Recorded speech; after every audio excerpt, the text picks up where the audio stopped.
को अवैध घोषित कर इसके खिलाफ कानून बने 5 साल बीत चुके हैं, लेकिन अभी भी 3 तलाक के मामले सामने आ रहे हैं।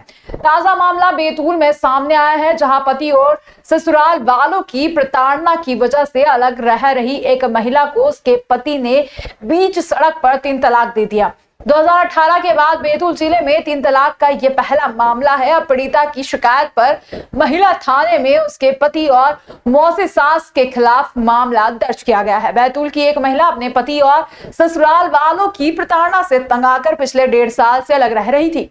9 साल पहले अनीश नाम के शख्स से उसकी शादी हुई थी। शादी के कुछ साल बाद अनीश और उसकी मौसी सास उसे दहेज के लिए प्रताड़ित करने लगे। आए दिन मारपीट और मानसिक यातनाओं से परेशान होकर पीड़िता अपने 7 साल के बेटे को लेकर मायके चली गई। पति पत्नी के बीच फैमिली कोर्ट में सुनवाई चल रही थी, लेकिन 3 दिन पहले जब पीड़िता सुनवाई के बाद कोर्ट से बाहर आई तो उसके पति अनीश ने उसे बीच सड़क पर 3 तलाक का फरमान सुना दिया। पीड़िता ने की महिला थाने में शिकायत। अचानक 3 तलाक सुनकर पीड़िता को यकीन हो गया कि पति से सुलह की सारी उम्मीदें खत्म हो चुकी है, इसलिए उसने बैतूल के महिला थाने में इसकी शिकायत दर्ज कराई। 2018 में 3 तलाक को अवैध घोषित किया जा चुका है और इसके खिलाफ सख्त कानून बनाया गया है। पुलिस ने पीड़ित महिला के पति और मौसी सास के खिलाफ दहेज, प्रताड़ना सहित अलग अलग धाराओं में मामला दर्ज कर लिया है और जांच शुरू कर दी है। बता क्या घटना हुई आपके साथ, कैसे 3 तलाक दिया, क्या किस चीज को लेकर हमेशा विवाद होता था? लड़ाई झगड़े करते थे, शादी के कुछ दिन बाद से मारा पीटी करते थे। खाला सास झगड़े करती थी बहुत, और थोड़े दिन अच्छे से रहे, फिर घर से भगा दिए। फिर ऐसे कितने 2-3 बार हो गया, फिर घर से भगा दिए और बोले कि मैं तेरे को 3 तलाक देता हूँ, हमारे घर से चले जा। फिर मैं अपने मायके आ गई। उसके बाद फिर हमने कोर्ट में केस डाले।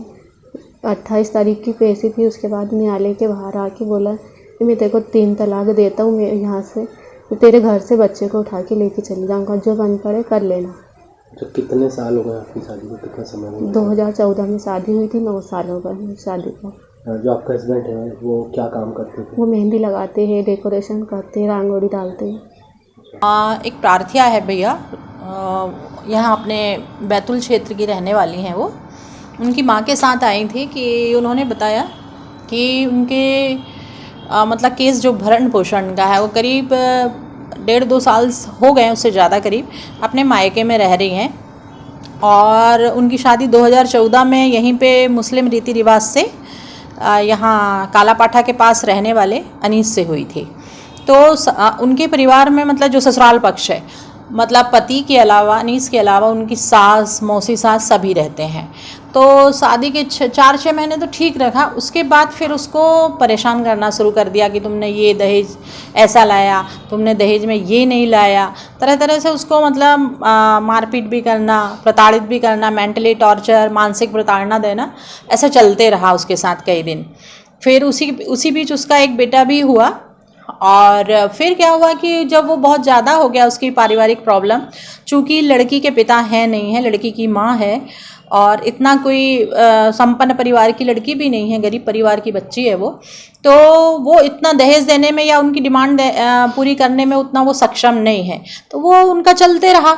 फिर उसके बाद ये हुआ कि फिर उसने मायके आ गई वो, तो उसने तो ये बताया कि कोरोना के टाइम उसको कई बार खाना भी नहीं मिलता था। फिर कई बार तो रमज़ान के टाइम वो खाना भी मन से जब खाना है उस समय भी नहीं मिल पाता था उसको। बहुत दुखी रही वो, खाने पीने को लेके भी परेशान रही। तो फिर आखिर उसने फिर भरण पोषण का केस डाला। तो अभी उसका भरण पोषण का केस चल रहा था, तो तभी वो अपने कोर्ट से बाहर जा रहे थे रोड पे ही, तो उसका पति पीछे से आया और बोल दिया ठीक है, अब तेरे से जो बने कर ले, बोले तूने ये कोर्ट में भी डाल दिया है और अब मैं तेरे को 3 बार बोल रहा हूँ तलाक तलाक तलाक, और उसको तलाक का बोल के इस तरह से दे दिया। तो वो चीज़ अब अवैध हो गई है कि भाई आप इस तरह से महिला को एक तो प्रताड़ित किया, दूसरा ये जो 3 तलाक अवैध घोषित हो गया है उसको बोला है। तो इसीलिए फिर उस महिला की रिपोर्ट पे फिर श्रीमान पुलिस अधीक्षक महोदय के को बताया, तो उन्होंने कहा बिल्कुल इसमें है अपराध, तो आप कायम करिए बिल्कुल। तो उसमें